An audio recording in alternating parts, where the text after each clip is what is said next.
Hey everybody, welcome back to Patriot Paul. Here's an episode with Karla Wagner and Axe Michigan Tax. Good morning, everyone.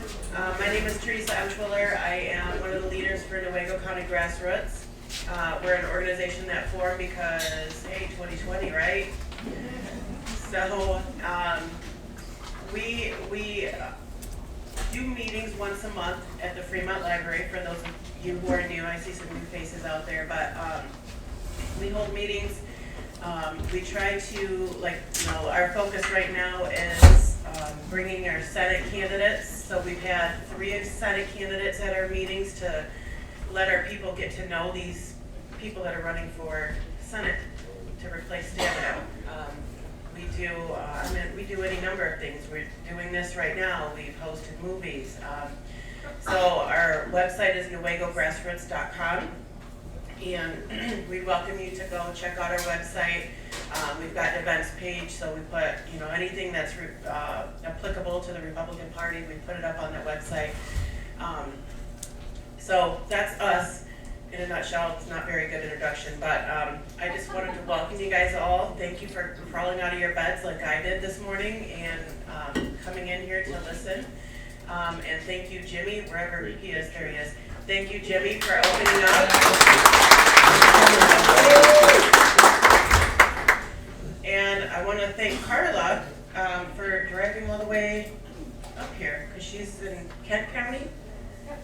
So I'm just gonna hand it over to Karla and let her get going. I don't need to talk. So Karla Wagner with Axe My Tax, she's gonna explain how we take our property back. So give it up. Hi folks, thanks so much for coming here and giving me this opportunity to explain to you about Axe My Tax. We are a very, very, very small organization. I'm the founder, and we started about 3 years ago. If anybody remembers the Ryan Kelly campaign, I was the one that told Ryan Kelly he needed to start talking about eliminating property tax and not income tax. All of the other gubernatorial candidates wanted to eliminate income tax, and I said, Ryan, it's gotta be property tax. It's gotta be property tax. Why? Because they're taking our land. Okay? So I've been blessed to do many things in my life. So I have a real estate license. I sell real estate. I develop land. I have a builder's license. I was a fully uniformed volunteer officer with Kent County for 6 years, so I love my police. I'm not going to defund the police and fire like everybody thinks I'm going to do. I would never do that because I think they are essential services. I ran a horse facility for a while. I've built some commercial buildings. I now own a little breakfast and lunch eatery in Rockford and attached to a little antique store. So that's kind of like a Cracker Barrel on steroids. But I have always done my own bookkeeping. I prepared income tax returns for 12 years as well. So one thing that all of those positions have in common is numbers. Numbers, budgets, making deals with real estate, selling lots, developing land, this, that, whatever else. So I'm kind of a very budget and detailed numbered kind of a person. And I kept, when you're a small business owner, you're just getting through life. It's 24/7, 365, and you don't really have time to stop and see what's going on. And I am not a politician. I'm not a public speaker, so forgive me maybe for at least the public speaker part of that. But as I saw what was happening in the state of Michigan, and not only the state of Michigan, but the United States and the world, it was like, wait a minute, we got to do something about this. What is going on? What is happening? It's 2024 for now, right? But it was 2020 when I started with the campaigns, the gubernatorial campaigns. I'm like, what the world is going on? This is nuts. This is crazy.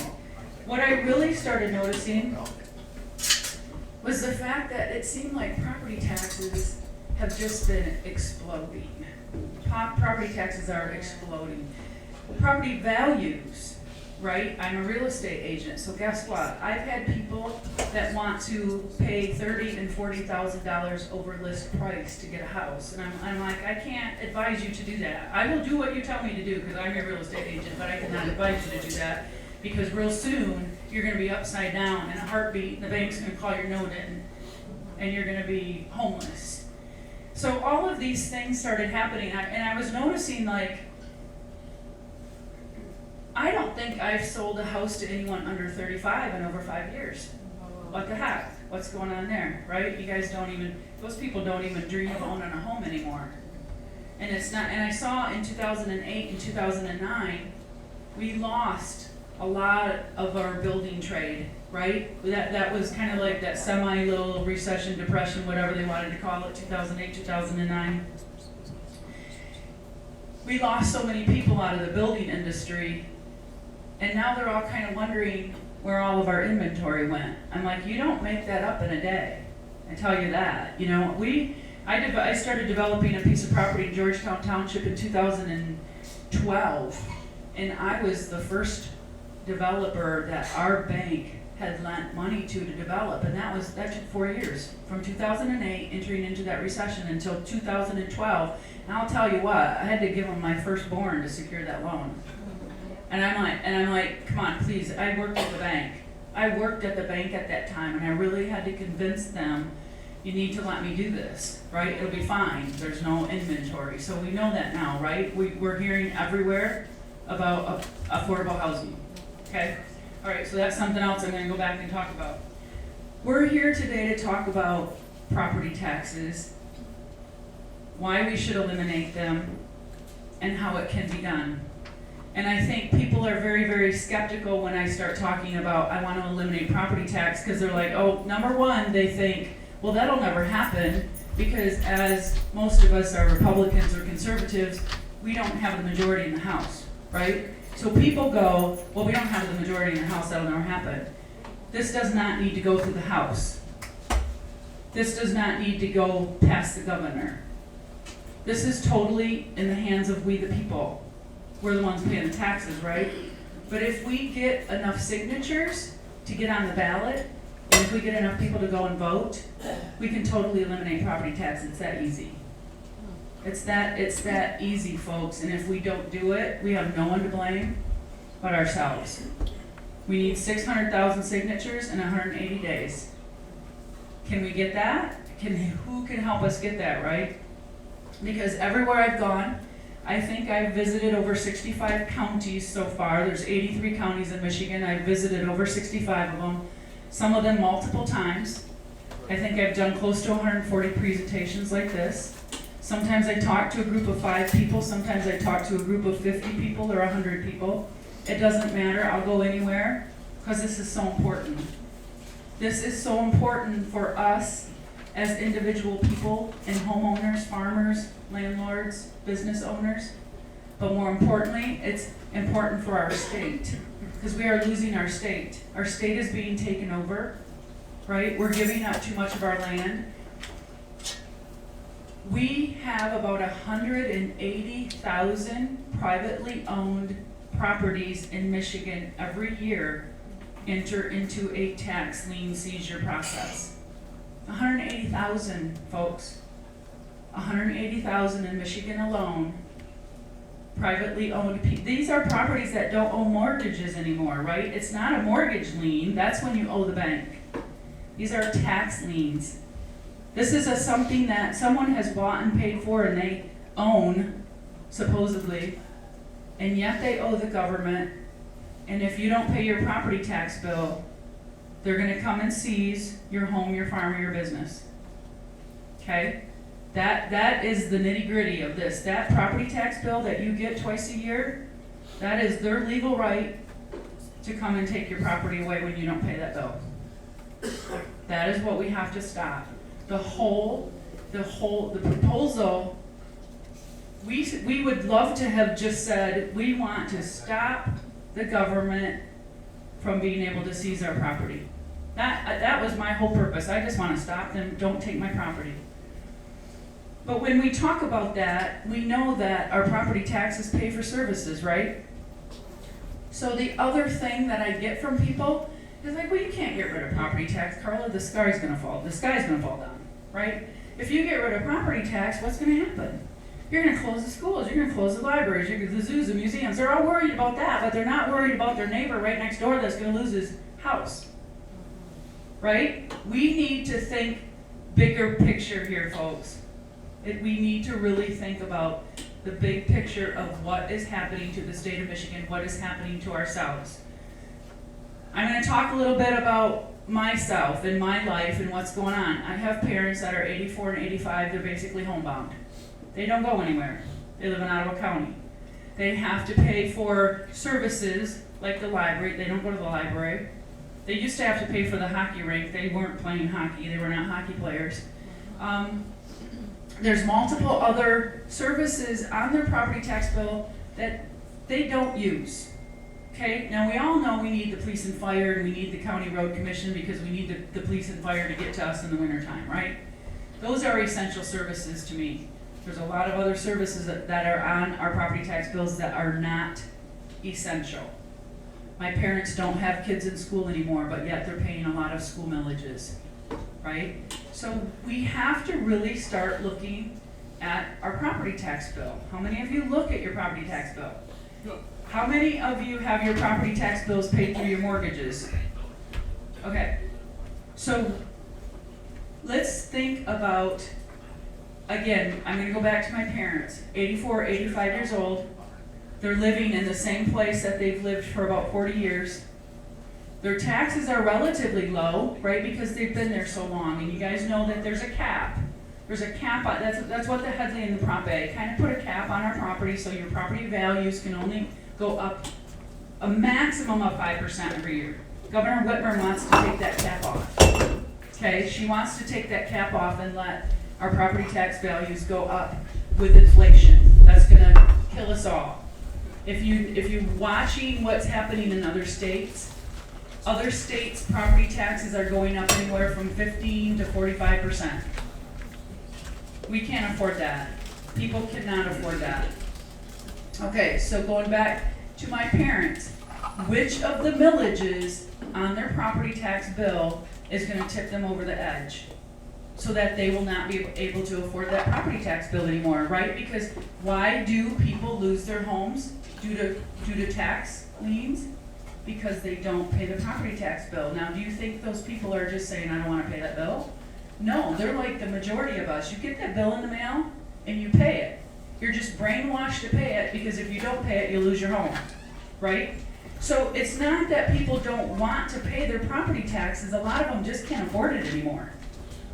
My dad started working in 1957. He quit working 25 years ago. I don't know if he ever made $60,000 a year. He probably didn't, not in his whole life. And we farmed. We also grew up on a farm. My mom, like a lot of 84-year-old women, were stay-at-home moms. She didn't have a job. So how much is her Social Security? If either one of them pass, they will definitely get forced to sell the house. Obviously, there's 5 of us kids, luckily, so we're doing everything we can to make sure that my parents are able to age in place and stay in that home. Because here's the thing, if my mom and dad are forced to sell their home and go into a nursing home, a lot of that money has to go to the state because the state's gonna make you use your money before they start kicking in with Medicaid and Medicare, right? Mm-hmm. So where's our inheritance? Where does it go? It just went to the state. My mom and dad could die the next day and the money's gone. You just don't know. But why should anyone be forced to sell something that they've paid for? It's theirs, and yet they're forced to sell it because they can't pay property taxes, again, for services that they don't use. So that is what is unfair about this, and we can't hardly even talk about that because people don't want to talk about equality and fairness. Only the Democrats want to talk about it because they want to spread your wealth around. But you know what? I think you take the wealth, you take the debt. That's my philosophy. If you want to share the wealth, you got to share the debt as well. But they never want to go there. So we have people that are being forced to sell their house. Like I said, I have young people. I'm not selling houses to young people. It's not because they can't afford the home. Home prices have definitely gone up, but home prices have not gone up on a monthly basis more than what property taxes have. It's the property taxes that are preventing young people from buying homes. Because a mortgage you get to amortized over 30 years, right? You buy a house and you know how much house you can buy. If you can buy a $200,000 or $300,000 house or whatever the number is, you know how much the monthly payment's going to be on the mortgage. What you don't know is when you start adding $300, $400, $500, $600, $700, $800 a month in property taxes, again for services you don't use. Do you pay property taxes? Does it fill your kitchen cabinet with groceries? No. Does it fill your car with gas? No. Does it pay for your utilities to heat your house? No. Those are the essentials of life. People can't even afford prescription drugs. They're trying to decide, do I pay my property tax bill or do I put food on my table? Do I pay my property tax bill or do I buy the drugs I need? These are hard choices that people are having to make. And some of us are very fortunate that we don't have to think about this because maybe we have a job that allows us to be able to afford those property taxes, but man, there's a lot of people that aren't. You look around what's happening in the United States, you look at the homelessness that's going on, right? Grand Rapids, Detroit, all of these big cities, but even here in our little cities, in our little rural areas, we have more homeless people than we ever have.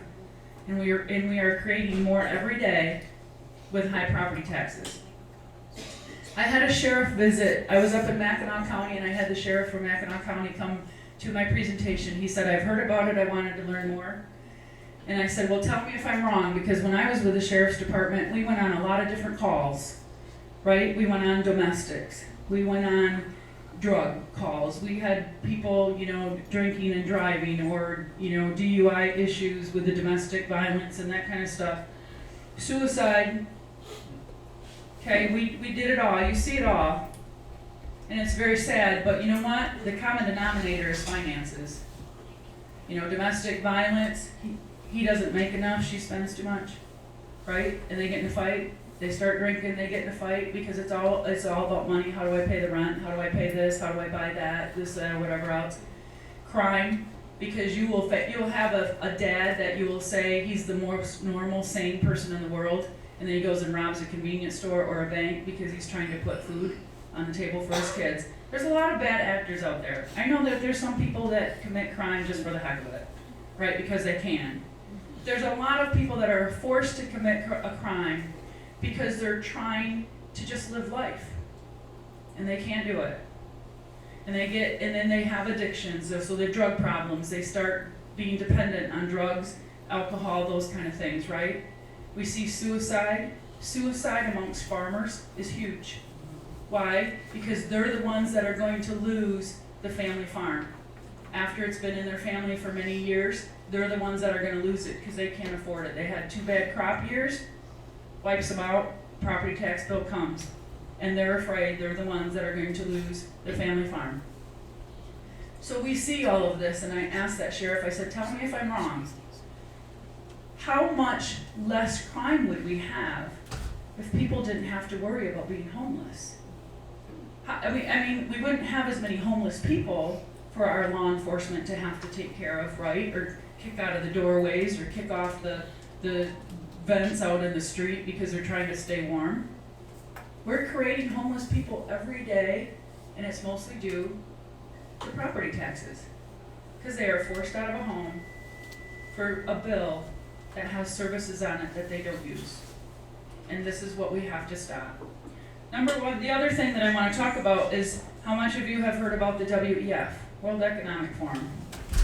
I am not a conspiracy theorist, but there's proof. There's actual proof in Detroit because there's a building in Detroit for the World Economic Forum. They are there in Detroit. And you'd be surprised at the people that are funding that are behind all of that. And when we talk about the World Economic Forum, here's some of their goals. No private ownership of land. Let's shut down all the mom and pops, right? All the mom and pop shops, Jimmy, you, me, because I own a little restaurant, we're going to be closed. It's going to be the big box stores, and it's going to be corporations that the government's going to do deals with, And the rest of us, they don't want us to be self-sufficient. And again, this is just a correlation. This is just something that I think about. I'm a kind of a military history buff kind of person. Studied the World War II a lot. You know what? I kind of feel a little bit like the Jews in the ghettos. 15-minute cities, have you heard about those? 15-minute, they're all over. I mean, they have plans. We probably have 12 or 15 cities here in Michigan that have been identified as 15-minute cities. This is coming. It's here. And they've already identified them, and now they're making them happen. Right? That's what they're doing. And property taxes is one of the ways they're going to do it. They're going to tax us to the point where we have to give up our land. If you saw, there's articles. Let me go back and just finish this thought with the Jews in the ghettos, because I feel like what they're doing, just like they put the Jews in the ghettos, they strip them of their homes, they strip them of their businesses, their jewels, and their money, and their individualities, right? They put them in the ghetto, they threw them a little food and a little firewood to keep them heated, they threw some diseases at them to see if they survived, and if anybody survived that, they loaded you up on a train and took you away. Okay? I kind of feel that way. I kind of feel like that's what's happening to us. Little bit by little bit, and they sell it to you like it's a good idea. It's a good idea, folks. This is for your, like the whole climate thing and the EV, and we're looking after the world, and you got to be doing it too, and we're going to get you to buy this and not that, whatever. We have to stand up and say, no, we can't keep following this path that they're trying to push us or lead us on.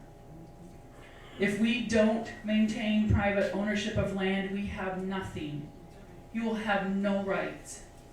You will not have the right to do anything or go anywhere. I went up to Ogama, talked to a group of people up there, and they were all about their Second Amendment rights. They came in there with their 2A hats and their 2A shirts and their 2A jackets and vests and whatever, and pins and this and that. I'm like, wow, you guys. I'm like, this is exciting, this is cool. You guys are, really, really support your Second Amendment rights, your gun rights. Yeah, Karla, we're going to fight really hard. We're going to fight really hard.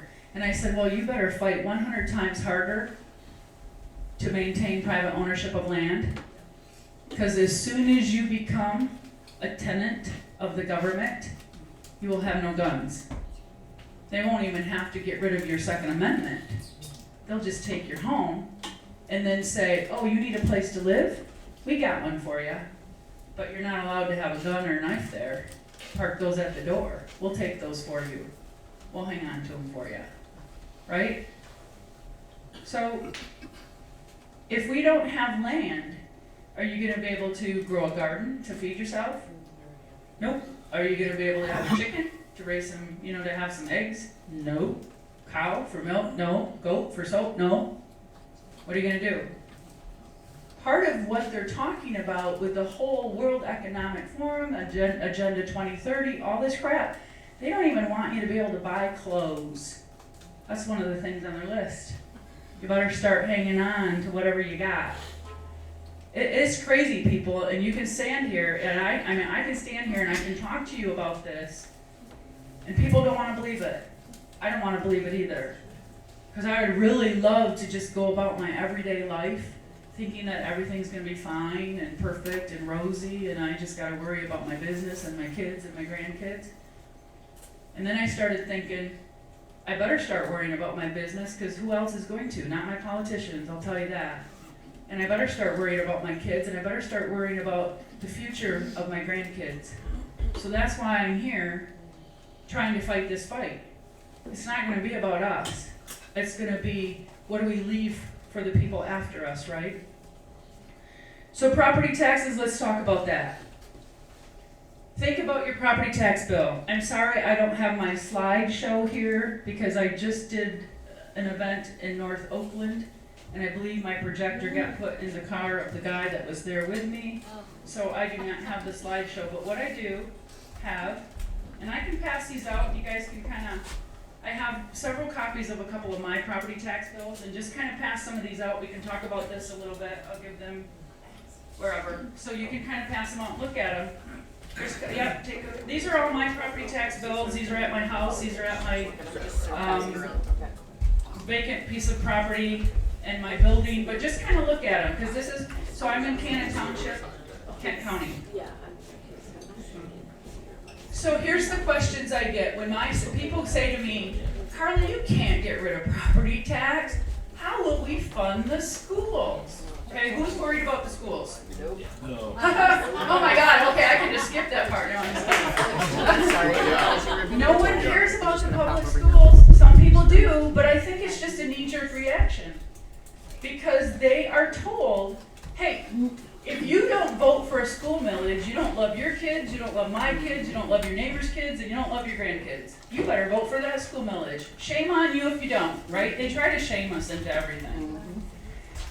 If you look at these bills as they're kind of floating around here, my school district is Rockford. What do you got here? Newaygo Public Schools or something? Okay.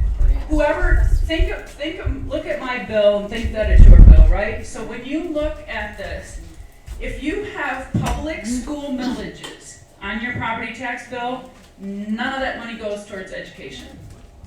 Okay? None of that money goes towards education. So don't even worry about voting no on those public school millages. Vote no.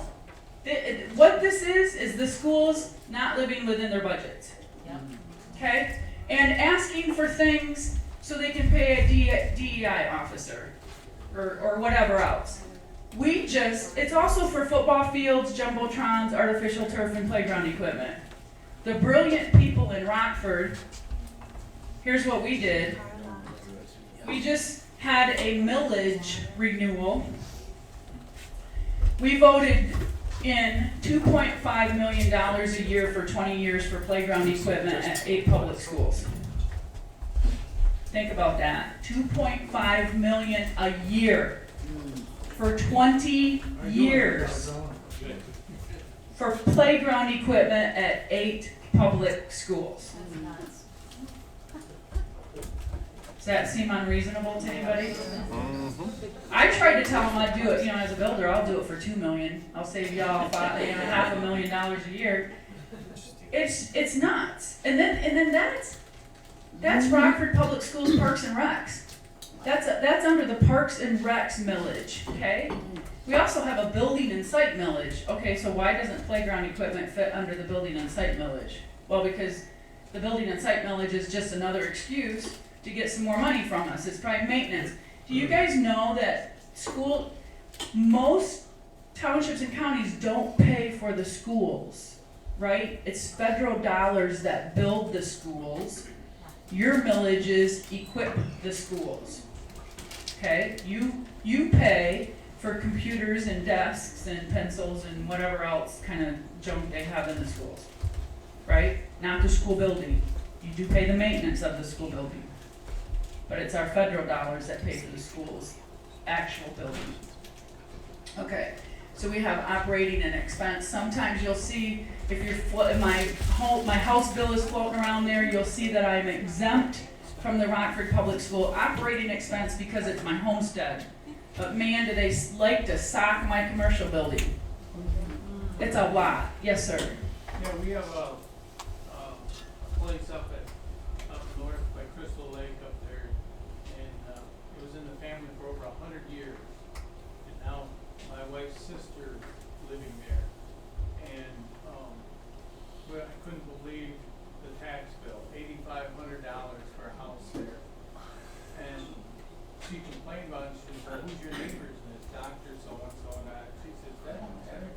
But she, luckily, her husband passed away, but luckily, her husband was a disabled vet, so they don't have to pay house tax. So, but it would have been $8,500 a month for her. Yeah, We probably would have lost. Crazy. Yeah. But that's only because he was disabled, not for a veteran. Correct. Disabled, you have to be 100% disabled veteran to get that. Yeah, my son-in-law is. So going back to the school millages, please vote no. I don't know if you have any millages coming up here during the February primaries. If you don't have them in your area, find out what areas do have them and go help them. Go volunteer to door knock. Tell them if they print up material, you'll go door knock in their neighborhoods to help them turn these millages down. We have to get these millages off our property taxes. If we would just go and vote no on millages, we could decrease our property tax by 50 to 75% by eliminating all of the non-essential millages. So we would be paying a lot less, and we would have a lot less foreclosures. If we can't get rid of property taxes altogether, we need to start saying no on all of those millages. That's a great way to say, screw you, no, we're not doing it. We're having to live within a budget, so do you. I want them to prove to me that they need the money, because I never see financials. And I will tell you what, they lie.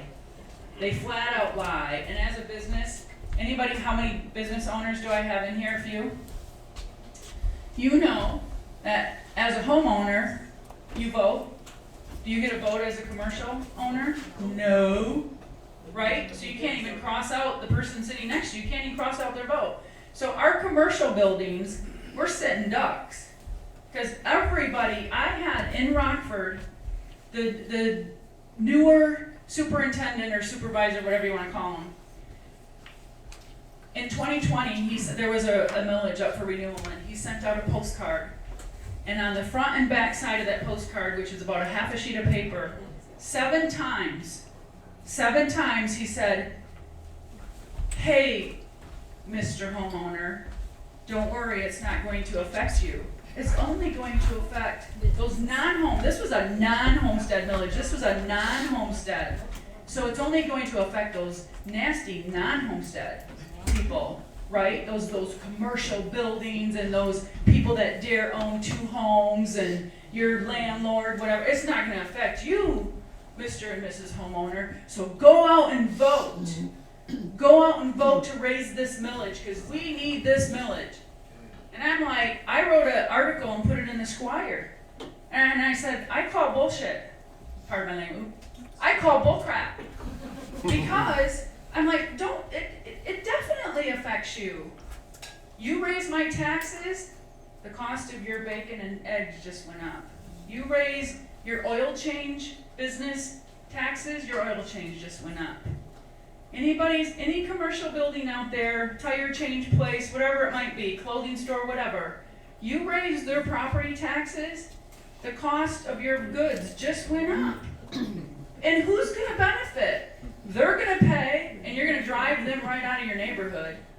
And when they take their business and they pick up and they pack up and they move on down the street, you've just lost that service in your community. But you've also lost them as an employer.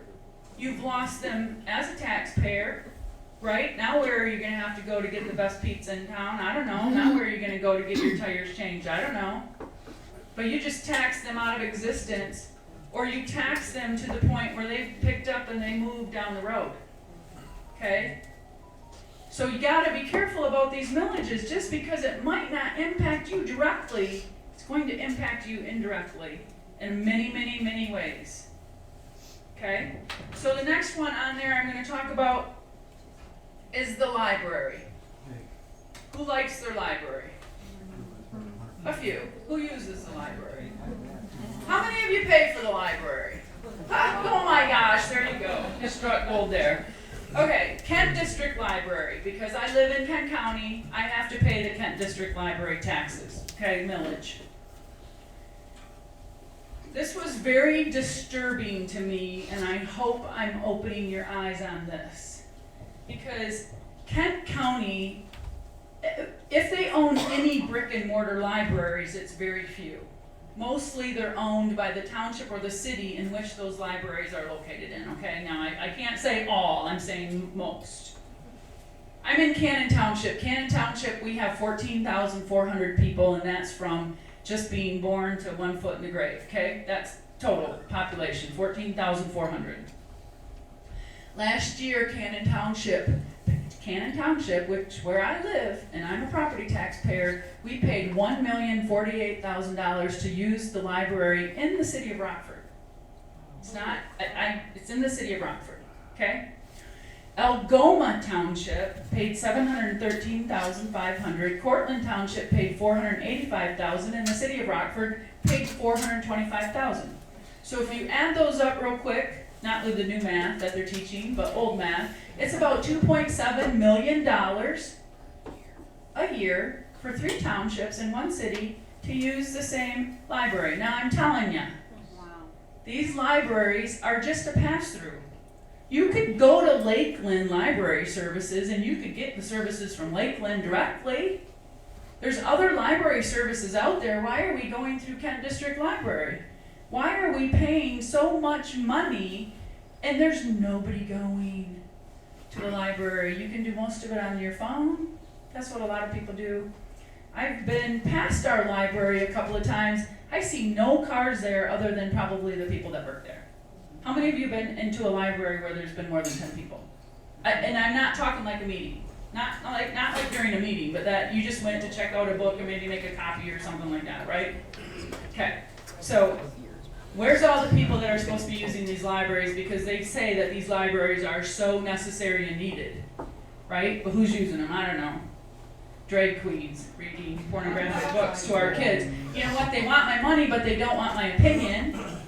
I can't tell them. You know, Ottawa County, Patmos Library, they closed that library. I mean, they said no on the millages a couple of times, and then it finally passed because people, but you know what? All they were asking them to do is like, just put the nasty books someplace where not every kid can see them as they walk in the door. And they just didn't want to comply with that. So they voted the millage down a couple of times. I think maybe the third time it did go through. So hopefully they were able to work out something where maybe those books got put someplace other than front and center. But going back to my Cannon Township and my property tax bill, I pay for the library at my home, $265 a year. Well, $265 I think on just one of my bills, my winter bill or my summer bill. So you gotta pay twice, right? You get 2 bills. My building pays a ton, so I probably pay about $1,700 a year for a library I've never set foot in. I'll never go to. I know I won't. I love books. I'm a bookaholic. I read a ton, but I don't go to the library. So anyway, our library, $1,048,000. I called Kent District Library and I said, could you please tell me how many people in Cannon Township, how many of those 14,400 people that we're paying $1,048,000 for, how many of those people went and used the library? Well, we can't tell you that, Karla.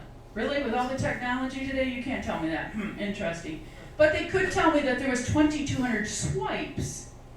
2,200 swipes of a card made by Cannon Township residents in a year. And I said, well, wait a minute. So is that 22 unique people going 100 times? Is it 100 people going 22 times? You know, what is it? I mean, because if there's only 22 people out of 14,400 and we're spending $1,048,000, that sucks. That there's something rotten going on. I went to our board meeting, Cannon Township board meeting, and I said, Steve, this has got to stop. My supervisor's name is Steve. Steve, this has got to stop. He goes, what's the matter, Karla? And I said, we paid $1,048,000. And they can't tell me. All they could tell me was 2,200 swipes. They can't tell me how many people. So I said, I'll just do the math again, and I'll just divide $1,048,000 by 2,200. I'll give them the benefit of the doubt and say there's 2,200 unique people, even though it was just swipes. Cost me $320 every time somebody went to the library.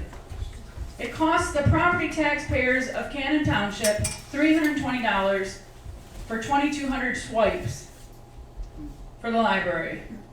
Does anybody else think that doesn't make a whole lot of sense? I could buy a lot of books for $320, and I could buy the books I want my grandkids to read. You guys got to look at this, and you know what? We just passed that millage too, because some people are just dumber than a box of rocks. And they're uneducated. I shouldn't say they're dumber than a box of rocks. We're uneducated. We're uninformed. And here's the kicker. What they didn't tell us, except in this very little tiny print, when you went to the ballot box, a portion of the money that you think you're giving to the library is actually going to a land bank. It's going to a land bank. What does that mean? Who knows what a land bank is for? You know what the land banks are gonna do? When I can't afford the millage for the library and for the land bank that I'm supporting through my library millage, that land bank is gonna be sitting there ready to take my house when it goes into foreclosure.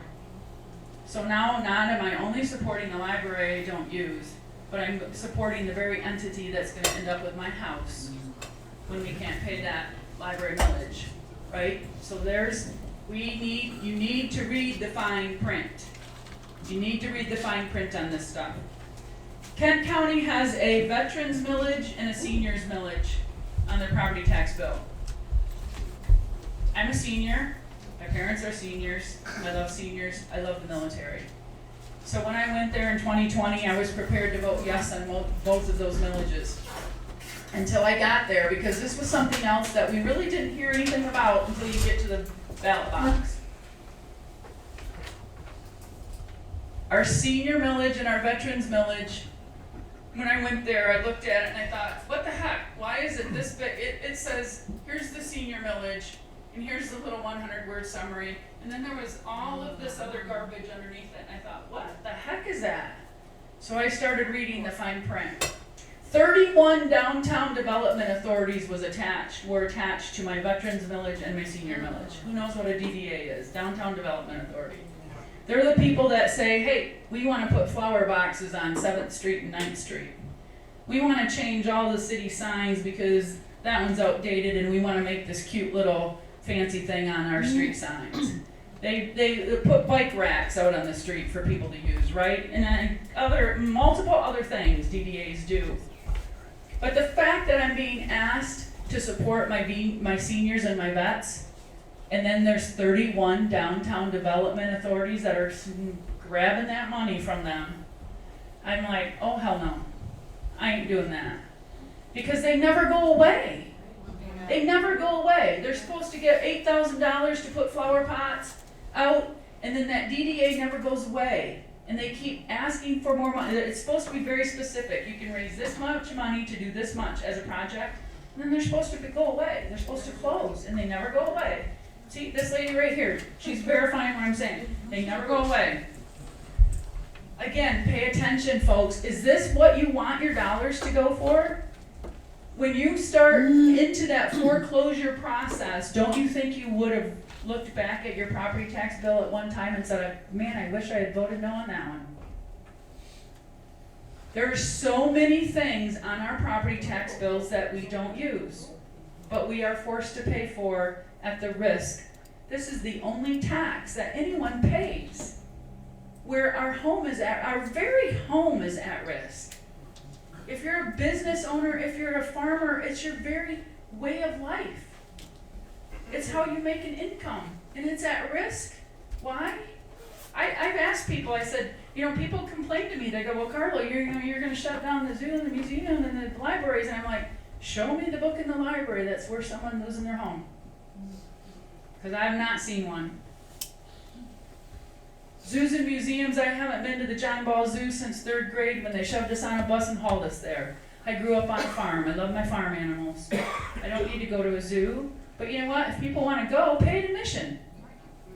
You know why? It's on my property tax bill? Because the city of Grand Rapids couldn't afford it, so they gave it to Kent County, because there's a lot more people in Kent County than there were in the city of Grand Rapids. City of Grand Rapids couldn't support it, not enough people. Give it to Kent County, 650,000 people. Oh sure, we can support it. Why are we supporting a losing entity? It doesn't make enough money. It's not self-sufficient. It does not support itself, so you and I have to support the zoo. I mean, if it was a business, it would be closed. Yes, ma'am. I volunteered there for 4 years. Most of the people. Thank you for volunteering. At least I'm not paying. Well, that's what I'm saying. Like, so many of the people that work there are volunteers. Like, they're giving their time. I gave my time for 4 years for that zoo, and I never saw a dime. I never Let the animals out. You don't want the land out. Probably not. And there's still admission. It's still admission. It's not free. There's still admission. But we are supporting the losing business. If it was a business, you would close it. because you don't throw good money after bad, right? The only reason it's open is because they just go, oh, well, the property taxpayers will pay it. It's good for the whole community, Karla. Then let the whole community pay. Let the whole community pay. That's what I want. Do you guys realize that the state of Michigan, we're 30% renters? And I have nothing against renters. I get it. But renters don't pay as much for the services as what we do. Because here's what I'm telling you. Their landlord might pay $100,000 for a 100-unit apartment complex, right? Then he's going to take that $100,000 and he's going to divide it by 100 and he's going to charge everybody accordingly. So renters supposedly are paying property tax through their rent. Does that make sense? Okay. But if you rent an apartment, you might pay $150 a year to use the same services I'm paying $7,200 a year for. What? What? Because it's not the apartment building. It's not my house that uses the services. It's the people. It's the people. You go to the zoo, you go to the museum, you go to the library. I can't take my building there. I can't take my building to any one of those things. Why should I have to pay? Here, and as a commercial, as a business owner, I look at it and I think, what about all the other taxes I do pay? I pay corporate business tax, I have to collect sales tax, I hire people, I pay state income tax, they pay state income tax, right? All of those other taxes we pay. When you tax a commercial building, when you tax a corporation, you know what? You stop them from expanding. You stop them from growing. You stop them from hiring more people, right? How silly is that? Oh, but you should pay money to the zoo. Well, what good is that? When you tax people, the money dies, basically. It's not allowed to expand and grow. Whitmer knows this, because what did she do? Last year, we had a $9 billion excess, and people go, well, that was COVID money. Well, where in the heck do they think COVID money came from? Tax dollars, right? So they go, okay, so $3 billion of our hard-earned dollars turned into tax dollars went to the government in Lansing, and Miss Whitmer, I should say, it's not her, we all signed a check for $1 billion and gave it to a Ford and CCP company to come into Marshall, Michigan. You guys know this, right? Marshall, Michigan. It cost us $1 billion for that plant down there. And then they were told, you don't have to pay $772 million in property tax. What? What? And you know what? They're talking, this is what, somebody did the math. This wasn't me, it was somebody else. For every $48,000 job, it was gonna cost us $681,000. $681,000 for every $48,000 job. And you know what? They're cutting the jobs back already. Goshen here, Costa County, we wrote them out a check for $700 to $700 million. We did, we all signed that. They won't pay property taxes for 30 years. Who's going to pay for the services they sucked out of the community? Hey, if the fire department, what happens if the building starts on fire? Does that mean the fire department doesn't have to go? Let it burn. Let it burn now, right? And you know what? They're bringing in Chinese nationals and Iranians to work there. You know what? They're not even, you know what? Help us get our people off welfare and unemployment. I asked some of the politicians when I went to Lansing many times. I would book like a whole day on Tuesday. I'd call everybody I could, all of the politicians, all of the state house reps, all of the senators, and go, can I come and talk to you? And they would give me like 15 minutes. I'd fill up a whole day on Tuesday. I'd run down there and I'd talk to them. Most of them don't understand the budget. I gotta be kind because somebody's filming me here. Most of them don't understand the budget at all. At all. When I ask them something, their eyes glaze over and they're like, oh, Karla. And I got to the point where I would go there and I would open my mouth and I would say one sentence and I'd go, and I would say, thank you very much for your time. I'll catch you next time in town. I'm in Lansing. Because I thought, I'm not going to get through to this person. I'm not going to make, what I'm talking about, they have no clue. And or they just don't care. Because they go to Lansing and they think, here's this big, huge pot of money, and we get to use it all. And you know what? Hey, it doesn't matter. If the property taxpayers, hey, if you all each have to pay just $10 more on your property tax, no big deal. No big deal, right? Yes, sir. When's the 180 days start? It already started. When's Yeah, the it already date? started. When's it gonna I'll end? talk about that. I'll talk about that in just a minute. So we have all of these other things on our property tax bills, right? My Cannon Township, every township in the state of Michigan, there's 1,240 townships in the state of Michigan, we all get money. It's called general revenue sharing of sales tax. This has been going on for a long time. In most townships, I'm not gonna say all, because I don't know all, but in most townships, that money will cover their essential services. In my township, it's based on population, my township, Cannon Township, got $1.5 million last year as their share of general revenue sharing of just the sales tax dollars, okay? We only spent $640,000. That's what our budget was, $640,000. We got $1.5 million. Guess what? We just built a $560,000 pickleball court. Woohoo!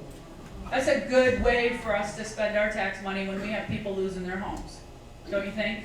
When we're making homeless people, when people can't buy prescription medicine or food or heat their house. Pickleball court's a good way to spend the money. And we're also building an $800,000 walking trail. I live in my area is rural enough that the only thing I worry about getting hit by when I walk down the road is a cow or a deer. And yeah, I'm gonna have 5 walking trails in Cannon Township. This one came up $800,000 and a $265,000 engineering bill, and what's it gonna cost to maintain it?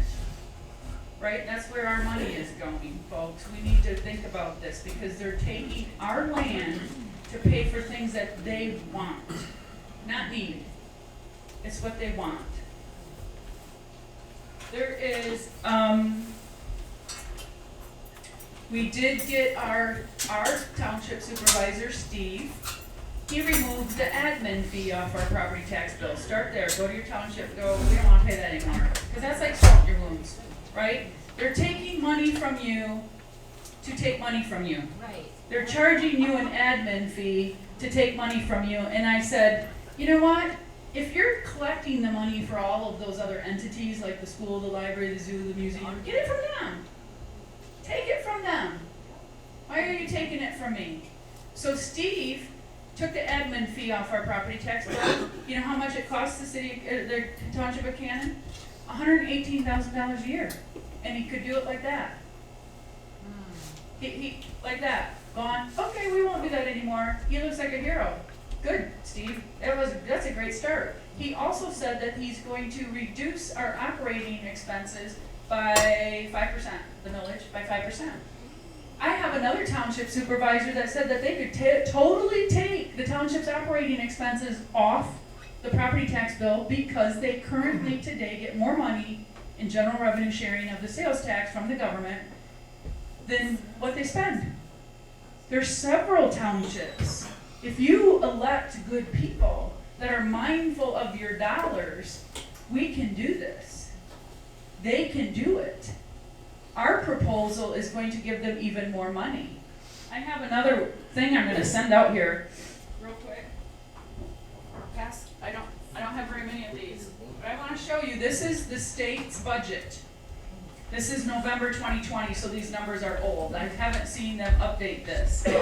But on the left-hand side, right-hand side, this side right here, these are all taxes we pay that are big enough to show up on this budget, right? These are the buckets. So the biggest one on the top is the state income tax bucket. The one in the middle is the sales tax bucket. Do you know where the property tax bucket is? It's this little tiny bucket right here. That is all the money the state gets from our property taxes. This little bucket right here. This is state income tax, this is sales tax, this is property tax. It's only $2.5 billion. $2.5 billion a year is what the state gets from our property tax. See everything that's shaded in green? Everything that's shaded in green is the public school aid bucket. Our public school aid bucket is now $24 billion. We spend more in public schools than 21 other states pay for their whole state. 21, almost half of the states in the United States spend less running their whole state than Michigan pays just for public schools. And guess where the quality of our education is? We're 2 from the bottom. We're 2 from the bottom out of 50 states. Our property taxes, we're we're the 12th highest of property taxes, so that means we're behind states like California, New Jersey, New Hampshire, New York. Those are states. Alaska, what do we all know about Alaska? It costs a lot to live there, right? High cost of living. Michigan's number 2, right behind them in spending of schools. Okay, we're right behind them. They have a reason, high cost of living. What's our reason? Governor Whitmer. Okay, oh, sorry. So we can totally eliminate this little tiny $2.5 billion bucket. That's the state education tax. Look it up on your property tax bill or my property tax bill, you'll see it. It's 6 mils.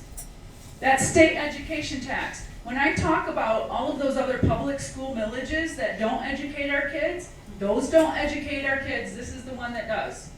This is where the education. But look at where the schools get all the rest of their money from. Out of a $24 billion bucket, only 2.5 comes from property tax. The other 21.5 comes from sales tax, corporate business tax, state income tax, the lottery. We were all sold on the lottery. The lottery was supposed to take property taxes or school aid off our property tax bills, right? What happened? What happened? You know what? Certain amount got taken out. Liar, pants on fire. Here's what happened. When it first started, we were paying the winners only 45 cents out of every dollar. The rest of it was going to the schools. Now we're paying the winners 61 cents out of every dollar. So the schools are getting 16 cents of every dollar less than they're supposed to, which is why the school taxes came back on your property tax bill. Okay, let's just go back to the original rule in 1972 when they sold us on this idea, and let's just get it off. That alone would probably make up most of that 2.5 money, that 2.5 bill. Okay, that alone. So the other problem we have, here's our attendance in public schools. It's this red line. The red line is the attendance. The blue lines are schools. Okay? Blue lines are schools, and we keep building them. Rockford just built a new school, I think, elementary school. The red is the number. City of Grand Rapids is closing 10 public schools. Yay. The city of Grand Rapids is closing 10 public schools due to lack of attendance. Where's all those millages going? Where's that millage money going? Because I'm sure we voted on them at one point, right? We can totally eliminate property tax, folks. It's totally doable. If we get out and get the signatures that we need, 600,000, we get it on the ballot, we go out and vote, we can get rid of it. We have a provision in the proposal that talks about giving the townships a bigger portion of the sales tax. We also propose that we take a portion of the state income tax, the alcohol, the marijuana, and the tobacco tax, because where do we deal with those addictions? At the local level. We want a portion of all of that, not only to the townships, so the townships will get more of those tax dollars that we've already paid, where it's just we're paying those tax dollars, send them back to us in our townships to cover more of those essential services. We also, our proposal makes it constitutionally mandatory that the counties finally receive a portion of their general revenue sharing as well. Because they're supposed to, but it's statutory, not constitutionally mandatory, so they haven't been getting paid. My county, Kent County, one of the 4th largest counties in the state, would have gotten $26 million last year.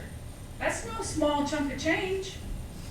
But here's something else I want you to think about. Kent County, 650,000 people, our budget is 540,000 or 540 million, but only 182 million of that comes from property tax. Where does the rest of it come from? There's other sources of revenue. There's other sources of revenue. My township, Cannon Township, last year, I don't know how many hundreds of thousands of dollars they didn't make just off building permits. Building permits, HVAC permits, mechanical, electrical, right? There's other sources of revenue for these townships and for these counties. It's all different because of where you are located. How many people, how many of this, how many of that you have in your area. Eliminating property tax is doable, and don't let anyone tell you it's not. The schools are not going to fall apart. The police and fire will still be funded. I have an idea of how to fund our county sheriffs and totally divorce them from the property taxes. Because number one, they're the highest law in the land. Number two, they shouldn't be under control of a bipartisan commission, right? So let's get them off there. We can get rid of property tax. You guys can all maintain ownership of your homes, farms, and businesses until you're ready to sell them. They should not be taken from you. Who's heard of the affordable housing? We talked about this. Affordable housing is actually unaffordable affordable housing, right? Because anything the government does is not affordable. We know this, right? And what are they doing? They want to build affordable housing for who? Because Governor Whitmer has already formed a committee to find out why everybody's leaving Michigan and where they're going. I think we can tell her why, right? But when people are leaving, where is the necessity for affordable housing? We have homes here, we have rentals here, but they're going to force us out of our houses, off our land. The government's going to come in through BlackRock, Vanguard, State Street, land banks. They're going to take our property. We are going to become tenants of the government. It's not going to happen overnight, but it's happening quicker than what we think. Their goal is to own 30% of our land by 2030, 50% of our land by 2050, and they are way ahead of schedule, and we're making it way easy for them. And if you don't think COVID was all a part of that, it was. What happened to landlords during COVID? If you were a landlord during COVID, you still had to pay your bills, but your renters didn't have to pay you, right? How do you pay taxes? How do you pay utilities? Like Jimmy, when he was open because if you're not open, how do you pay your property taxes? How do you pay your insurance and your utilities when you have no revenue coming in? You know how many landlords got out of the business during COVID? Because they couldn't afford it. They had mortgages, they had property taxes, they had insurance to pay with no revenue coming in. And Governor Whitmer herself made a statement, no Michigander should ever live in fear of losing their home. Unfortunately, she was only talking about renters at the time. You know what she did to landlords? 3 times. 3 times she vetoed a bill that would have given landlords relief on property taxes by still making them pay, but allowing them to pay over time with no penalties and interest. She said, no, not doing that. Not doing that. They just wrote in a whole bunch more rental laws.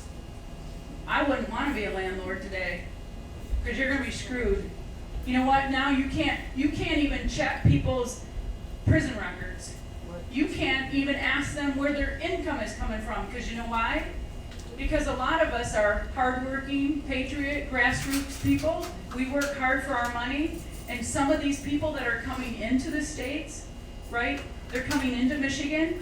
They're getting their money from our government. They're going to get their money from our tax dollars, and then they're going to come and rent an apartment from you, and you can't ask them where the money's coming from.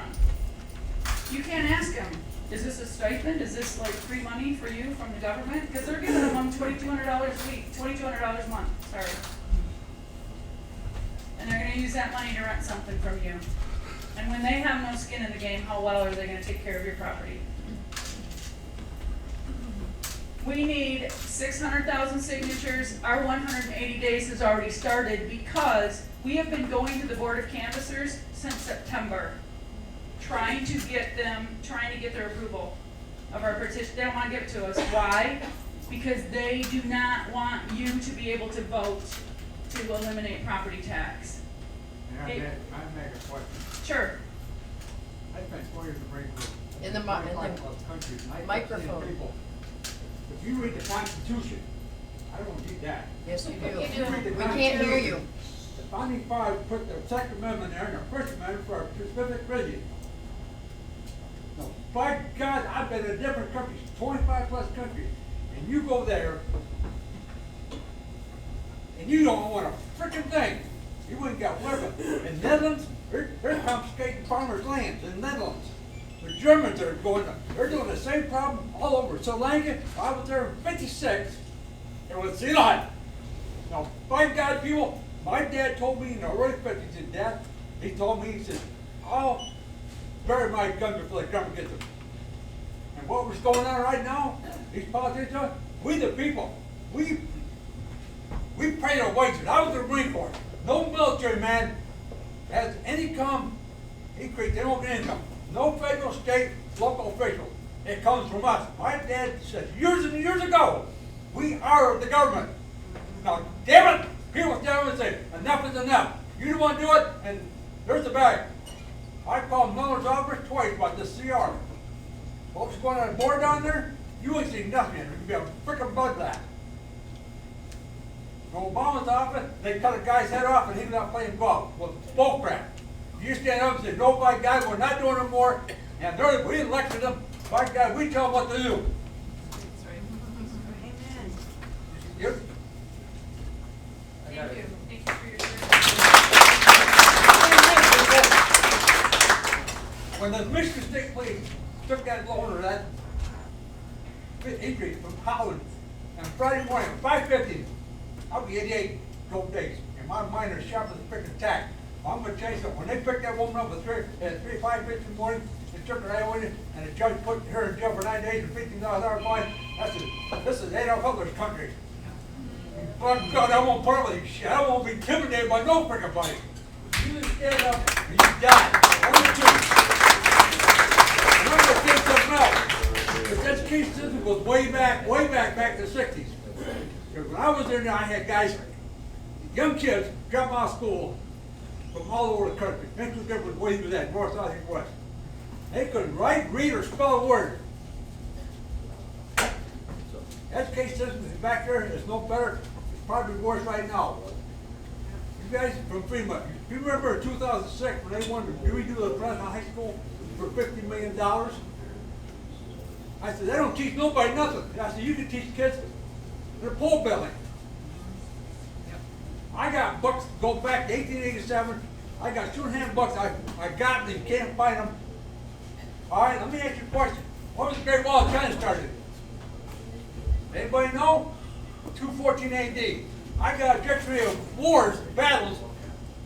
It was put in 1904, and it's got fought back in there. The earliest is BC 11, and it goes back all over. Civil Wars in there from America. I haven't finished because it's that thick. Knowledge is power, and I told these young people, knowledge is power. The more you know, the less they're going to get screwed. That's right. I got a question. Yes, sir. Follow up on a comment. Thank you. You said the Board of Canvassers is giving you grief, so have you had your signing petition approved? Because they can throw out signatures. Right, and absolutely. You understand you can't just post Yeah, that. yeah. You understand. Let me talk about that a minute. So this gentleman right here is asking about the Board of Canvassers. So what I said, we've been going to the Board of Canvassers since September trying to get approval. And there's two attorneys, there's 2 Republicans and 2 Democrats. And then there's the general director. And then there's 2 attorneys, they're Democrat attorneys that just kind of live there in the board meetings, right? They come to all of them, they argue about everything. So we wanted to go this route. You don't have to, But we wanted to go this route because we said this proposal is so important to the people of the state of Michigan and to the state of Michigan herself, that we have to make sure that we do everything by the rules.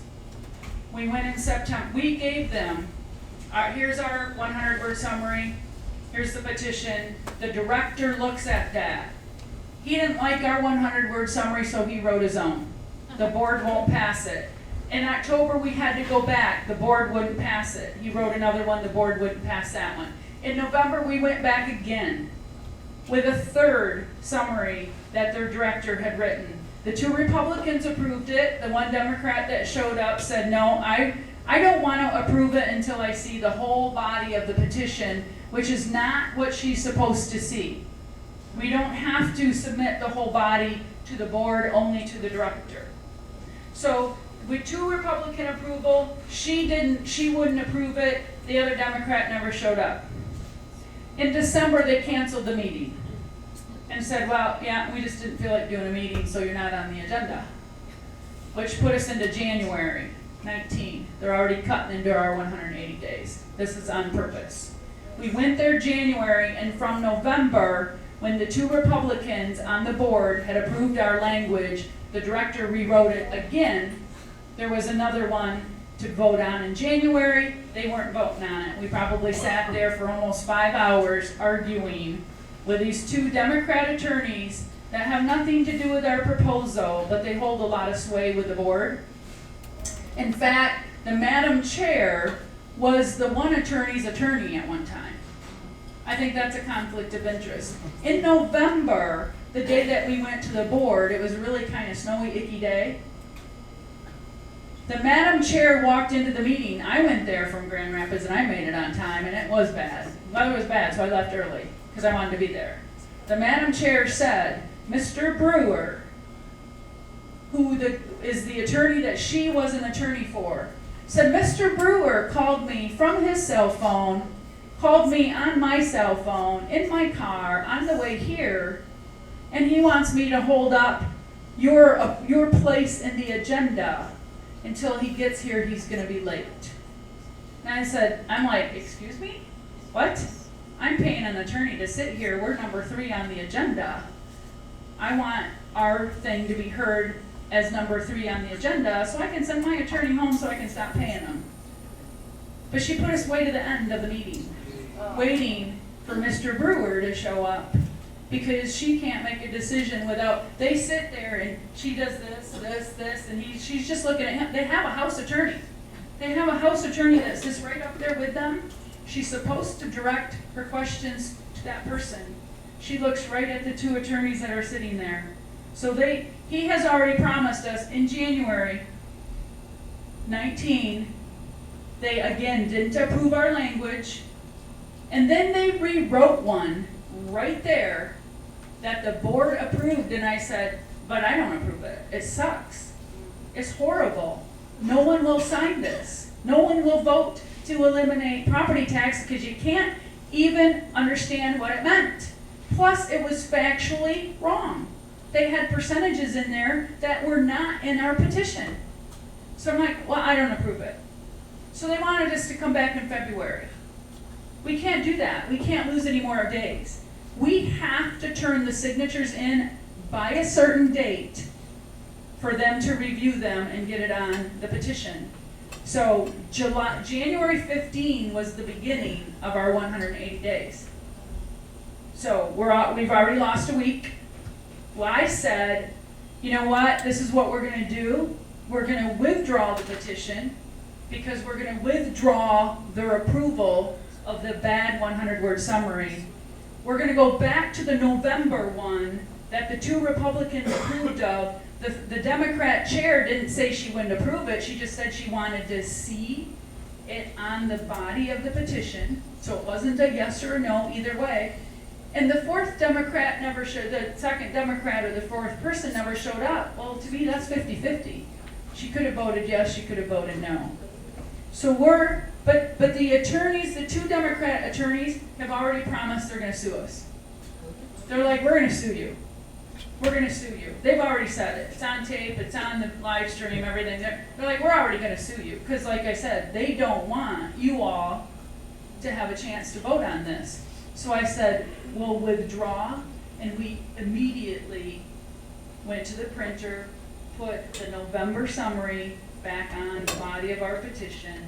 We'll file it with the Secretary of State, and we'll start collecting signatures. Now, are they gonna sue us? Absolutely, but they're probably gonna wait to see how many signatures. Why would you spend all of the money suing us if we only get 200,000 signatures and we need 600,000?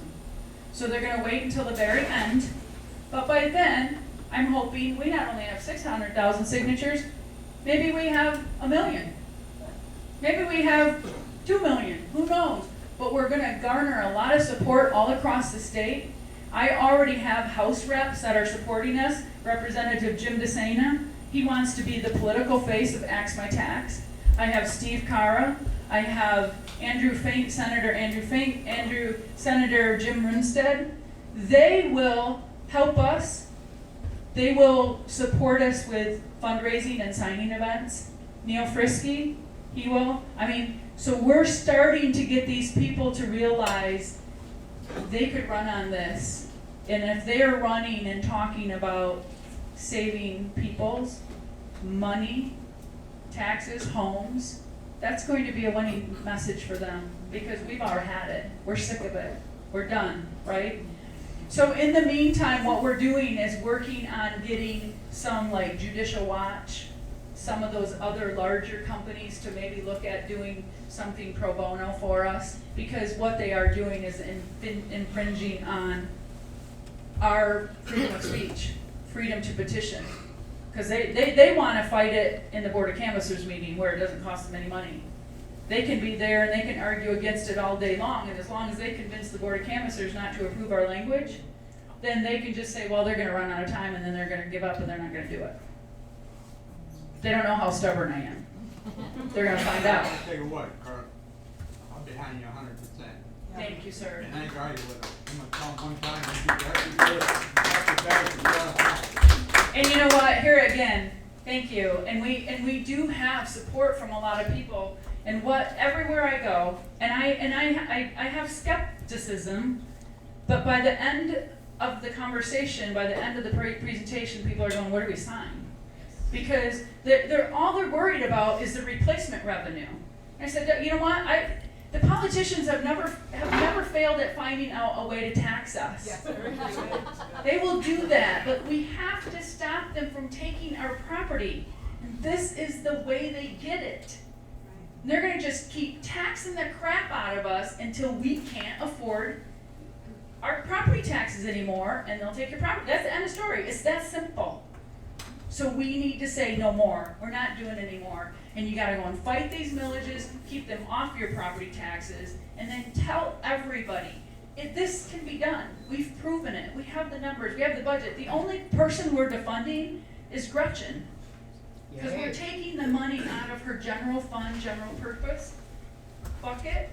We're sending it down to the counties. We're taking some of her spending out of the state income tax bucket, out of the sales tax bucket. We're sending it down to the townships. Those are taxes we've already paid. And I tell you what, when we eliminate property taxes in the state of Michigan, don't you think our state income tax bucket and our sales tax bucket and our corporate tax buckets, our corporate business tax buckets are going to be overflowing? Because every frickin' business is going to want to come here to Michigan because there's no property tax. And then the people will come back to Michigan because there's no property tax and there's jobs. When that happens, we create more state income tax. We create more corporate business tax. When people have money, they spend it. We create more sales tax. Right? When the people prosper, the state will prosper. That's how it has to go. Yes, ma'am. How many states do you not have? There's not any. We would be the first. But we are talking to other states, Ohio, Pennsylvania, North Dakota. The governor in Nebraska just stood up and said, I want to reduce property taxes in the state of Nebraska by 40%. Why? Because he doesn't want to experience the mass exodus from his state, like all of these other states are happening, right? Like I said, Governor Whitmer knows this. She formed a committee to find out where everybody was going and why. Then she formed another committee to find out how to get them here. You know what she's gonna do? She's gonna raise all your taxes. Because we have to pay more, we have to spend more money on roads, more money on schools, more money on social programs to attract people, and then she's gonna pay them cash. She wants to give them your dollars to pay people to come back to Michigan, and then you know what? Once they get here, we're gonna tax the crap out of them and they're gonna leave again with our $15,000. Does that make any sense? Let's retain the people we have. Let's make housing affordable without building affordable housing. Why are we gonna spend billions of dollars building affordable housing when all we have to do is eliminate property tax? Rent will be affordable. Home ownership will be affordable. What do you get with home ownership? Equity and generational wealth. Two more of those naughty words that the WEF does not want us to have in our vocabulary. They don't want you passing. They don't want a grandparent to pass their house down to their kid or to a grandkid. They don't want that. We need that. They don't want it. We need to take back our state. This is the #1 game changer that can help us do it. And it's making a shift. And it's going to force government to reevaluate their budget and maybe get a little bit more real. But I am telling you, it is our job to elect better candidates for every single stinking office. You cannot elect someone because they're nice or because they're nice looking. Don't elect them because it's your neighbor or your relative. If they can't pass a test of if they are going to be good candidates and good politicians, don't vote for them, please, because this is why we're in the mess that we're in. I have been there. Like I said, I've gone to Lansing. I've seen how very little they think of us. There's a few of them that are definitely on our side, and there's a lot of them. We're just a cash cow that pays for their job and their expense account and their office and all of their admin. You know what? Michigan is one of the only states left that has full-time legislature. I've talked to a couple of people about this. That should be our next citizens initiative petition, is fighting for part-time legislature, because if we got that passed, there would be absolutely no need for property taxes. Absolutely. The savings on part-time legislature would be huge. Huge. We have a budget that our state only brings in $38.5 billion in revenue, and we're spending almost $90 billion. Does anybody think that's a balanced budget? Because that's what I'm being told by some of our senators. I work on the appropriations committee, Karla, and we worked really hard to balance the budget, and I just took them by the shoulders, and I'm like, that's not a balanced budget. That's not balanced. That you just got your hand out to the federal government, which is our federal tax dollars. Michigan is one of the worst states in taking money from the federal government. It's got to stop. It's got to stop. Yes, sir. So you want 600,000 signatures? Yes. Isn't there such a thing that if you go above that, it automatically goes to law? 2 million. Oh. 2 million. Do it. 2 million. I get the better. If we get 2 million signatures, well, come on. There's 10 million people in Michigan, maybe, give or take. And How many homeowners? the Secretary of State says there's 2 million registered voters, something like that. This is a bipartisan. This is basically a nonpartisan issue, right? There's Democrats, there's U.S. taxpayers, Libertarians, Tea Party people. We're all losing our homes. We're all losing them. Hold on just a second. Yes, sir. You don't only need signatures. When you do the signatures, they have to have the exact address on their license. If it is not on there, it gets thrown out. Right. Yep, there's directions. We'll have directions for everybody on how to fill those out. Yep, yes. Yeah, that's what I was gonna say, don't they have to be notarized? Notarized? No. So here's the thing about, I've learned a little bit, and the Board of Canvassers is they're redoing the manual, right? So they've changed it, they've updated it in July of 2023, and they're updated it again in October of 2023. There's this process that they go through, and as I worked on one of the gubernatorial campaigns, you submit all of these, they don't look at them. They pull some out. They pull a few out, and they look to see how clean is that. You know, like how many, if there's 10 signatures on a page, are all 10 of them good? Okay. Or are half of them bad? Okay. And then they pull out maybe 20 sheets the first time. They look at that and they look at the percentage of errors. If they pull out 20 sheets, that would be times 10 signatures per page, that's 200 signatures. If only 1% of it's bad, they're gonna go, that's pretty good. They might not bother to pull any more samples. So we're gonna be turning in about 120,000 sheets of paper. There's no way they're gonna go through every single one of those pages. But what we did on the gubernatorial candidate campaign that I worked on, as those full sheets came back, and sometimes they weren't full, you could have 1 to 10 signatures on a page, depending on like the counties and all that kind of crap, right? We self-scrubbed them. We went through it and said, oops, somebody put their birth date instead of the date of signing. We crossed that line out. Oops, somebody used purple ink pen. Cross that line out. We went through and self-scrubbed them before we even submitted them to make sure that we had more than what we needed. We actually need like 448,274, whatever the number is. We want 600,000, so we have some leeway because we know we're going to be scrubbing them and cleaning them. Okay? So it's important that the people that are helping us circulate these petitions, you got to stand there and watch them sign it. You're supposed to witness. At the bottom, you sign as a circulator saying, I've witnessed all of these people writing this. And you have to, don't be yakking at them while they're signing it. Make sure they're paying attention. I don't know how many, the worst offender of all the ones I scrubbed was where people put their birth date instead of the date of the signing. So that immediately crosses, you lose that signature. Or they put where they live, like Grand Rapids instead of the township. And they, I think right now what they did was they went either or. The city or the township. It says city or township.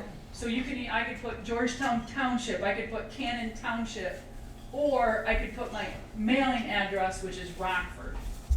So it's city or township is what they have. That might have been something that they changed because they were having so many issues with it. Yes, sir? We were doing petitions right here a couple of years ago for something about the vote. What was it called? Do you remember? If not every signature on that page, and they had to be by county, if not every signature, if there was one signature that was wrong or there was an error on or something, they were throwing the whole sheet away. No, that's wrong. No, that's wrong. You can just cross out the one line. You just cross out the one signature. That's wrong. Well, that's what we need then from you. We need Yep, instructions on how to do that. the petition form. Yep, Maybe we can start that again. yep, yep. So, I work with US term limits, and we've done a lot of petitioning, and I've been to that canvas board, and I know you have no battle to face, and thank you for doing it. One of the shenanigans that goes on is just so people understand. Start from the beginning, please. My name is Jeff Tillman. I used to be, I worked with my son who's National Director for US Term Limits. So I'm real familiar with the process that she's talking about. And they will get very underhanded and dirty. The things they'll do are unbelievable. They will have their allies come in and then fake a whole bunch of names. So when they get pulled, that's what they want to do, is they want to goof up the percent that she's talking about. And if you remember in the last cycle, there were a couple of candidates that hired criminal petitioners that really rigged the game so they came up short. That's the kind of stuff they'll do. And then when you have all your signatures done, exactly what she's talking about, you have to go through a vetting process. And we hire people that go through every signature, and then you mark off one that doesn't pass muster, because you're looking at it through the eyeglasses that they're going to look at and see, okay, because they want to kill it. They want to come up with a percentage to kill it. So you vet every signature that comes in. You could have a sheet that's 10 and they look great, and you're in a Democrat zone or a bureaucrat zone, people that are hired by the state that don't want to see any kind of changes, and they'll start signing multiples, so they goof your numbers up. So you want to make sure you pay attention and then go through a proper vetting thing. And it's not impossible. The number is not impossible. You can hire teams also if you get some funding to help with that. That's all I got. Thank you for that. I kind of said right away, and I understand that, I just think if we have to pay signature gatherers, then you guys don't want this bad enough. You're happy paying property taxes, so be it. Cause I'm like, I'm not gonna pay to get, I have to rely on you.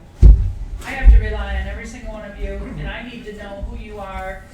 We're gonna keep these things kind of close to our chest. We do have to get them out as much as we can. But like he said, there's gonna be people out there. What we've decided to do, and I think part of this is the Board of Canvassers, you now have to have the petitions, the printer that is printing your petitions has to sign an affidavit and has to fill it out. We're not gonna be able to just have any Tom, Dick, and Harry print these things off. They won't allow that anymore. Which is something that I kind of sort of agree with, because as he said, there's gonna be nefarious characters out there that want to like try to turn in bad signatures or bad pages. If we stick with one printer and get them printed off, and we know the quality of the paper, we know the font, we know everything about them, it's gonna be much harder for us to get duped, because we will be the only ones that are gonna be able to turn them in. It's not like they can't run them down to the Board of Canvassers, they can't run them down to the Secretary of State. The only way they're gonna be able to submit them is through us.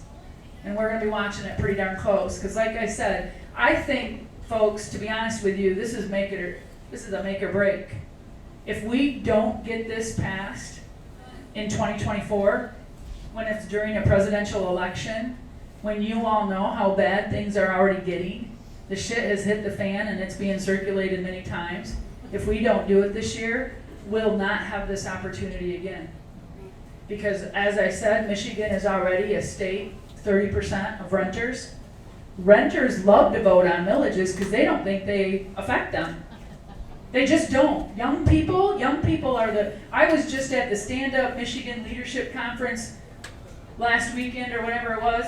I was there to talk to people about helping us circulate, because Stand Up Michigan did a whale of a job with one of the other things, and we need an army of that kind of people, right? The whole conference, all they talked about was the unaffordability of living space. That's it. That was the economics and the unaffordability of living space. The young people, there was a couple of young people there, and they're like, yeah, we got out of college and we're living with our parents. We had elderly people there going, yeah, my 38-year-old son and his wife just moved back in with us. So we can make housing affordable without paying to make housing affordable, without paying to make affordable housing.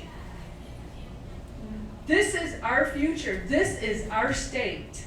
And if we don't fix this now, it's on a runaway train.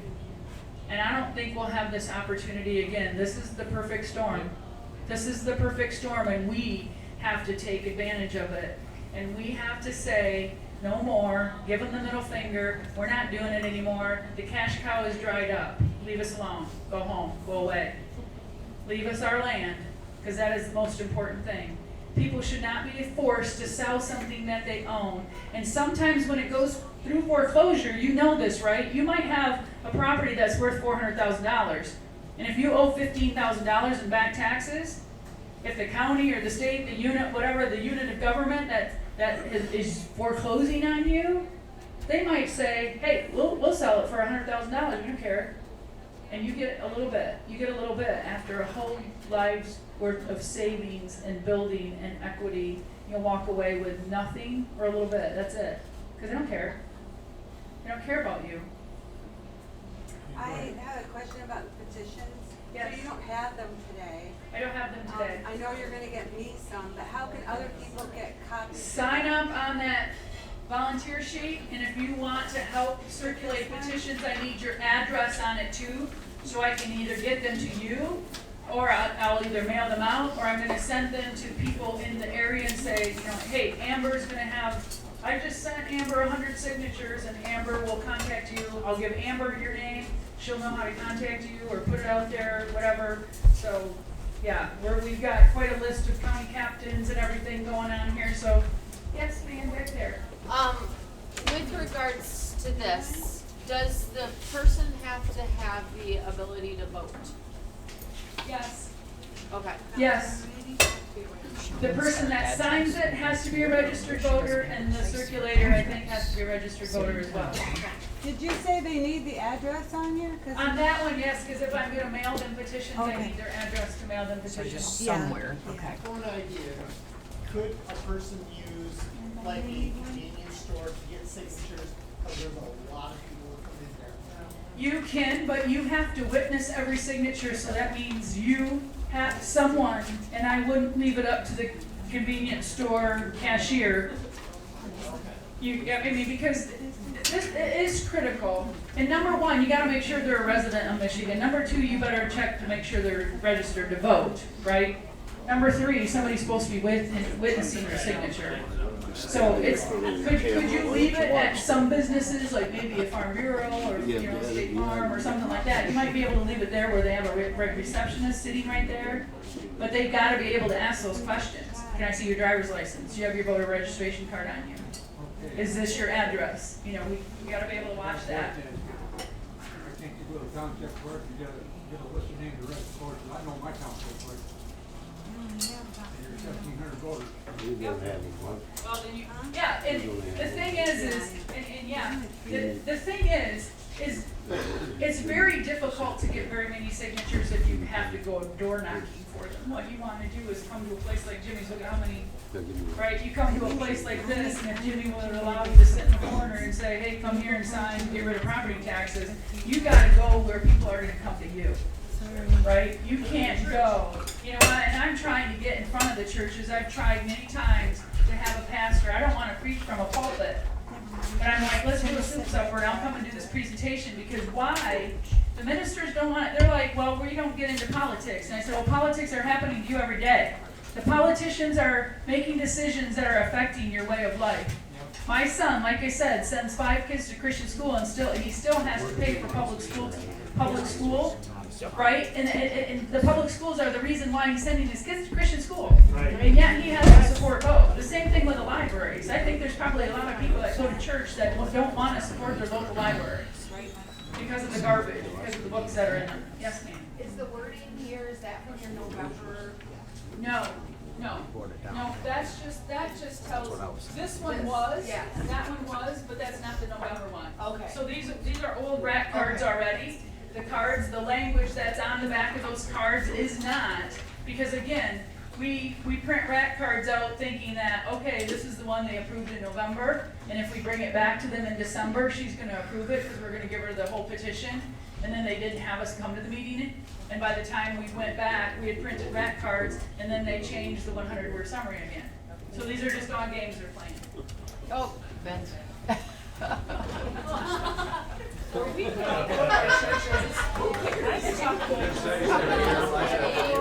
Elizabeth, grab the mic. And I'm looking for any, I pretty much go anywhere to talk. You could talk at your church before Roses 1, 2, 3. When they had announcements, I talked about it and I said, here's some information. So I said, I'm not telling you how to vote, but you need to be aware and you need to go and you need to vote. So we could do that. Really an educational process. I was wrong, and people aren't dumber than a box of rocks. We're uneducated and misinformed. And we're trusting the people that we elected to look after us, and they're not. So I love to, I don't like to speak, but I do think we need to educate people. So this is one of I have a very small group of people. I pretty much do most of the presentations, almost probably 95% of them. None of us get paid. We're all doing this because we believe in it, and we believe in you guys, and we know this is the only way we're gonna save ourselves and our state, right? We have to do this. So what we're asking for, we need signatures, we need signature gatherers, we need funding to help us print petitions. We're probably gonna need funding for some advertising because they're gonna come out against us, we're gonna have to negate what they're saying, and we're gonna probably have some attorney fees, other than the property tax attorney that we currently pay to help us with this. We're probably gonna get up with some attorney fees. So you can go to the website, AX, it's now just AX, we had to drop the E because we had to form another entity, because as soon as you get into we're gonna try to sway people's vote stage, that means we have to get into a different, we had to be a different entity for that. So you can go to axmitax.org, and you can sign up to volunteer there, you can donate there, go and talk to everybody, get your small businesses out here, they're getting hit really hard with property taxes as well. Go and say something to them like, hey, can we leave these rat cards here? Go and talk to them about it so the owner of those small businesses, small, medium, large businesses know that this is coming up. Just a couple of things I want to leave you with. Thank you so much for listening to me and your patience and everything like this. Here's another reason why we need to protect our dollars, okay? The Democrats went on a huge spending spree. Why? Because they want to empty out all of the buckets so they can tell us, they can prove to us they need more money, right? So we all just spent $500,000 on a hip hop academy in Detroit. We spent $1 million on a splash pad in Ann Arbor. We spent $2.5 million on a third curling facility in Grand Traverse. We spent $1 million on an equestrian center in Detroit. We're spending $20 million to improve Greektown for Detroit. We are, let me see, I can't remember. $500,000 for an electric boat charging station. Now, I didn't think electric and water ever mixed, but the government's going to tell us different, right? This is where some of your money's going, folks. Now, if the money stayed in your pocket, could you send your kid to community college without, what does Governor Whitmer want to do? She wants to make community free for everybody on your dime. Professor Potato. But if you had your money, you could pay off your credit card debt, you could pay off your truck payment, you could send your own kid to college, right? And you're not paying for other people, you're just paying for your own. That's what we need to be doing. Anybody else have a couple more questions? Yes, way back there. Chris? I just want to pray, if I can do that, unless anybody else wants to do that. Thank you. Is somebody going to close in prayer? I'd love to pray over you. If you, you know what? I think we have just a couple more questions, and then please, yes. Somebody over here had a question. Melissa. I was just gonna add to the list of expenses, the electric buses, there's getting. Oh my God. Cadillac is getting one now.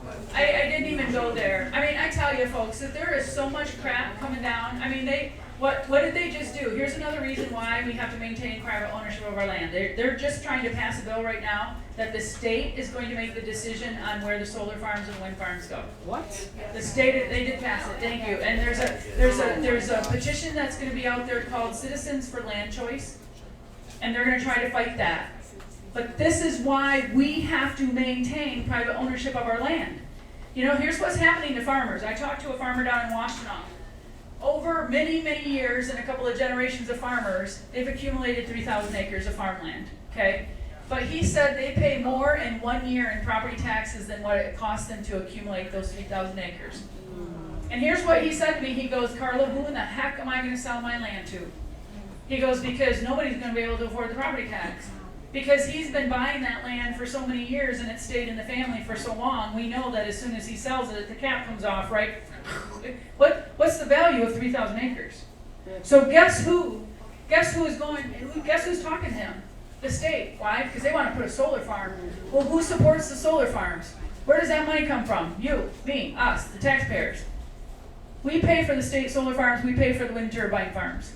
So the state can go to that farmer when he has no other option. He can't even afford to give it to his kids or pass it down to the next generation.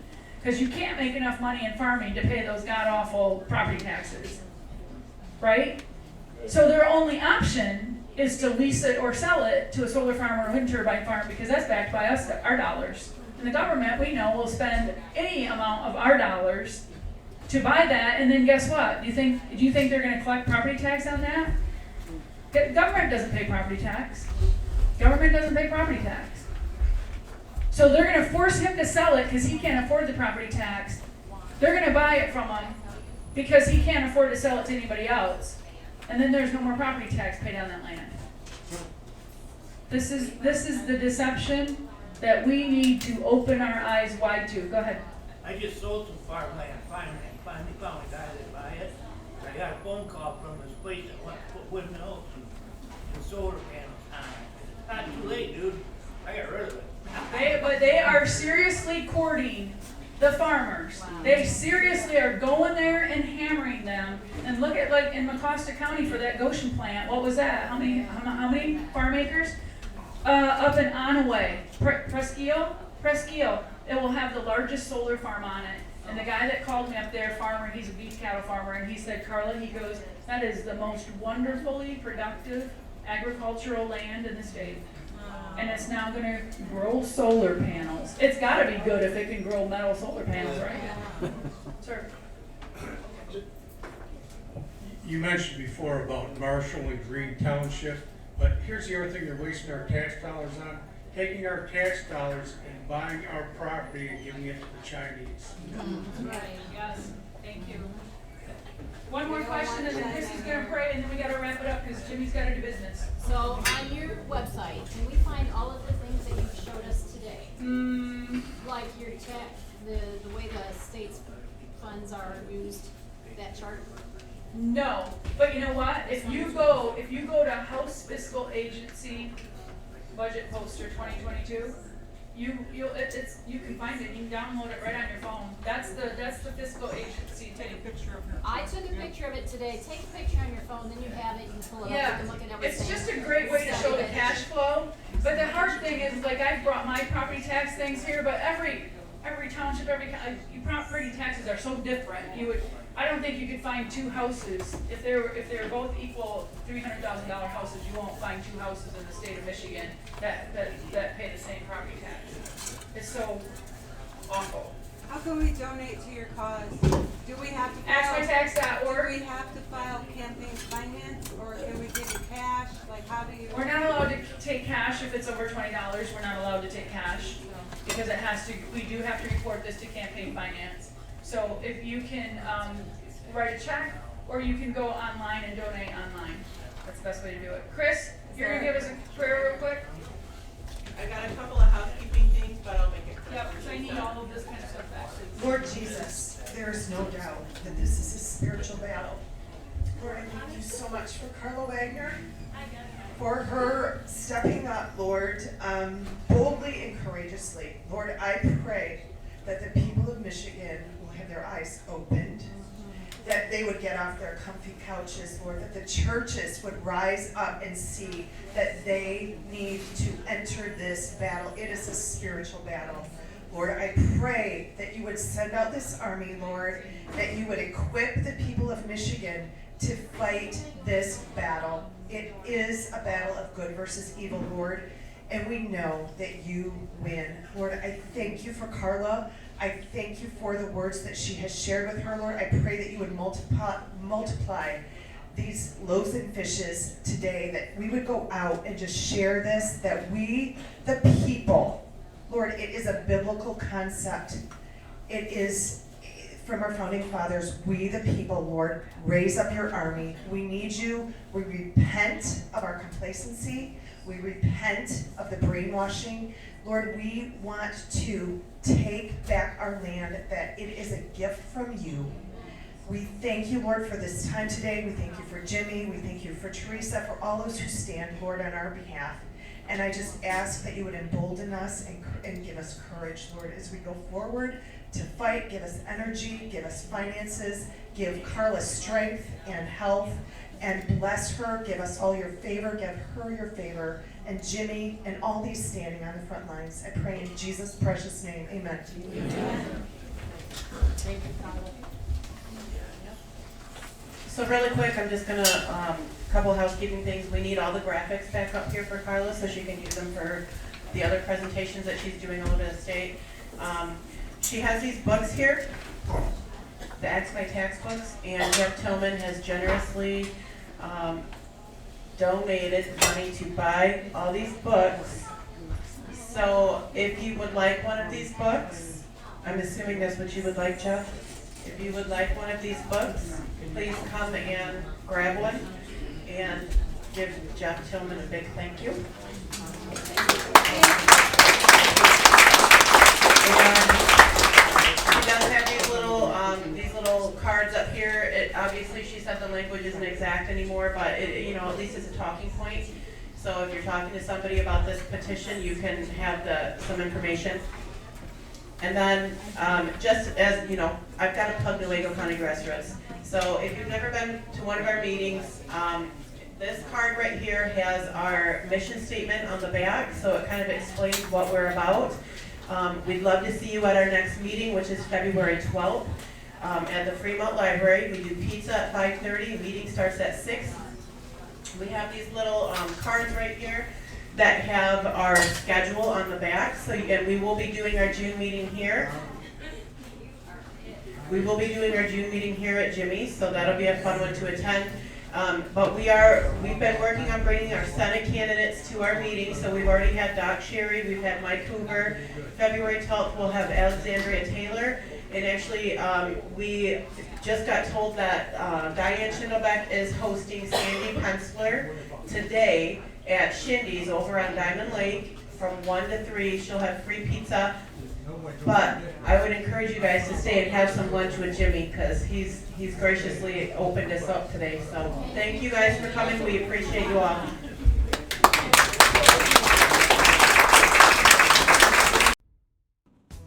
All right, thank you again for watching, and I'm going to link the website for Axe My Tax in the description below. And thank you to Jimmy's Roadhouse for hosting this event. And if you made it this far, feel free to hit the subscribe button and the thumbs up and the notification bell. And have a great day.